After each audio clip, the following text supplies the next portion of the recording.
So tired.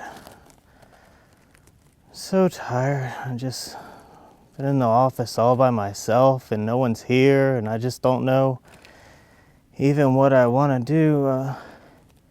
Oh, wait a second. I wonder if anyone's... Oh, should I... Who's out there? Oh, hello, folks.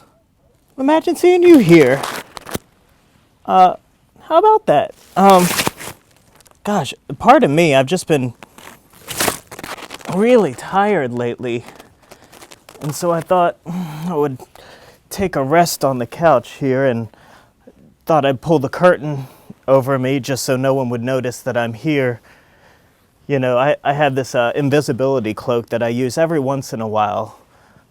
Just you know, when people like Jim Groom come in. And, speaking of Jim Groom, he hasn't been here in a while, but as I mentioned, I'm all by myself. I was just taking a little nap here, and I figured, well, I want to incorporate a little bit of everyone into my show. And you know, I noticed that I wore a green shirt today, and that's problematic for several reasons that I'm sure Andy Rush could tell you. And so one thing that I wanted to do to kind of straighten out my look, so to speak, is that I figured, well, one thing is I could wear Martha's lei. She has several leis over by her desk, and so I figured a piece of Martha with me would be good. And of course, Jim is known for wearing the Mickey Mouse ears, the Bava hat. And on top of that, I figured since Andy couldn't be here today, well, you know, this makes me feel like a little piece of him is with me. And so I've got a little piece of everybody here with me in the office. It's kind of nice, actually. But anyway, I was just taking a little nap, just hanging out here, and figured we ought to do a DTLT Today episode. As I mentioned, I'm all by myself today, so I was thinking about what I might want to talk about. And one thing that struck me is, you know, we've mentioned here and there about the Makerbot, and 3D printing in general, but I don't think we've ever done a show about it. I don't have a whole lot of websites and pictures and fancy stuff to show you, but I do want to talk about it for just a little bit. Mainly because not only has the Makerbot been in the news, but several other 3D printing devices. I really feel like in 2012, this is something that's going to be pretty big, and I'm excited because Mary Washington is going to be a pretty big part of that, I believe. You know, I'm working with a faculty member, George Meadows, which I'm sure we've mentioned before on the show, and he's in the education department, and what we've done is, well, what he's done anyway, is that we've actually purchased what's called a Makerbot. You can find out a little bit about these things at makerbot.com. This is a company that decided, well, I should go back. Before I even talk about that, I want to talk a little bit about 3D printing, because it's not all too clear what that actually means. Like, how do you print a three-dimensional device? So a 3D printer basically takes takes a long wire of plastic, and it's bound up, it's on this big spool, and it feeds it in this wire of plastic, and it melts it, and it actually creates layers. So it can build layer on top of layer to create this three-dimensional object. So what that means is that you can open a program like Google SketchUp, and you can basically design the interface that you want, and then you can print it out right there. And these are awesome things, especially for a student to be able to take something that he sees, that they dream up in their head, make it up on the screen, and then go ahead and print it out and get an object right there that they can hold in their hand. It's a pretty powerful way of taking something digital and making it physical.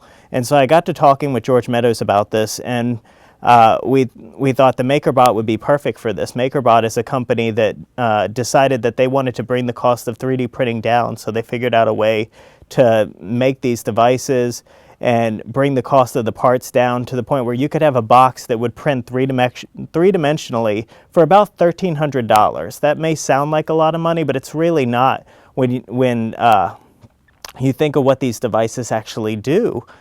They used to cost tens of thousands of dollars, and the quality wasn't good. It's getting better and it's getting cheaper, which is typically the case with technology. So we have actually ordered a Makerbot. It is on its way. I believe the parts are already around, and George is going to bring them over sometime next week. So first things first, put on your calendar this Friday. Today's Friday. A week from today. This coming next Friday, if that makes any sense, December 16th. That'll help you out a little bit more. All day, we're going to be streaming live to DTLT today. And what we're going to be doing is right here at our conference table, we're going to put together a Makerbot. We're not going to stop until it's done. We're hoping to get it all done in one day, which is a pretty big undertaking. There's some soldering involved. There's some parts to put together. But it's going to be a Makerbot party, and we're going to stream it live. We're going to record it. We'll probably do one of those fancy time-lapse sequence things where it all comes together in about 3 minutes. Make it look pretty cool. But so we're going to have a Makerbot party. We're bringing a lot of people in here, a lot of people from Mary Washington that are just going to hang out and help us put this thing together. It's going to be a lot of fun. You know, the one thing that really, I think, changes the game, and it's really a disruptive device, is actually not the Makerbot. It's something I read about this week. There's this guy that has created something called the, oh dear, now I'm going to forget the name. It is the Printerbot. I think that's right. Printerbot. It's a Kickstarter project. Help me out in the chat if this isn't right. But I believe he's calling it the Printerbot without an E on printer. And basically, the idea behind this was that he started a Kickstarter project because he's figured out, you'll recognize this again, he's figured out how to create a 3D printer that you can make for about $499, $500. Same price as an iPad, and you can have a three-dimensional printer in your home. Julie has mentioned the tiny printer thing. This isn't it. That's not a Kickstarter project. This is an actual 3D printer. It does the exact same thing that the Makerbot does, but it's actually smaller. It's you know, about this size, I would guess. But the thing about this is that this 3D printer can be put together in about an hour. Compare that to having to take an entire day on the Makerbot to put something together. This thing can be done in an hour, and it costs, you know, the price of an iPad.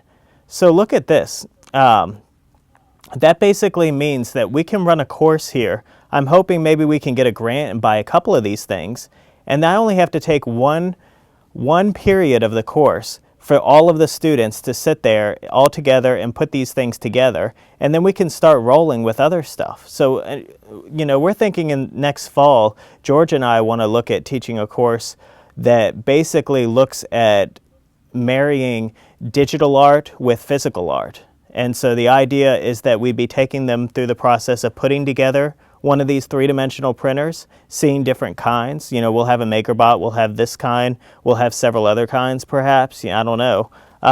But then we also get to teach them how to use Google SketchUp to create three-dimensional objects. And then we're going to get to print them out. And we're going to be able to see how you can create a design, what changes when it's printed out in reality, and how you can iterate on itself. So it's really crazy stuff. And I really think this is something that's going to be pretty big. I mentioned Makerbot. Makerbot's pretty big in education. They've got a whole site where they're having people start sharing the curriculum that they're developing around these devices. And so, and it's not, you know, specific to their Makerbot. It's, you know, specific just to 3D printing in general. And what kind of curriculum can you develop around this? They have an entire community of people, and this is what interests me so much about these things, is there's an entire community of people, and these are hackers and DIY type people who are trying to figure out how to work this thing. And so they've got this whole community, and Makerbot set up the space where people could upload their three-dimensional objects. So let's say I create this really cool head of Dr. Oblivion, and I upload it to what they call the Thingiverse. And so on the Thingiverse, there's my head of Dr. Oblivion. Anybody at that point can download it and print it out for themselves in their own home. And so there's one pretty awesome thing. So people are commenting, they're rating the different items on the Thingiverse. The other awesome part about this is that they actually allow you to remix. So you can say, yeah, I downloaded the Dr. Oblivion head, but then I made some changes to it. So I think you're going to like this. And you can remix that content, upload it back to Thingiverse, and connect it back to the original thing. So now you've got mashups of physical objects. And this is so wild.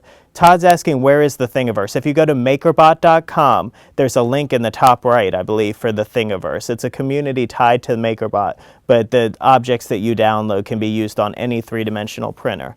And I'll put all the links in the show notes in this video for the folks who haven't been watching live. I don't know why you wouldn't be watching live. And Julia mentions in the chat, it's thingiverse.com. Go figure.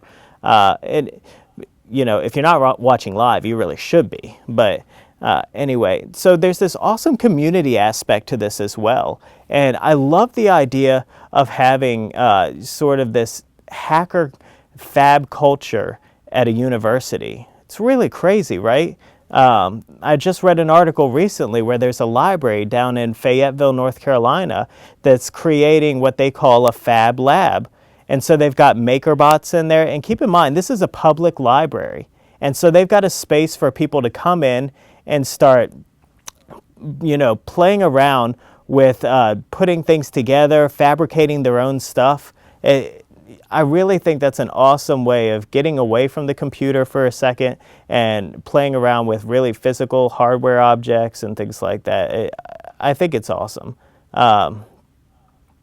What's the polymer? Julie's asking what kind of plastic is it? It's called ABS.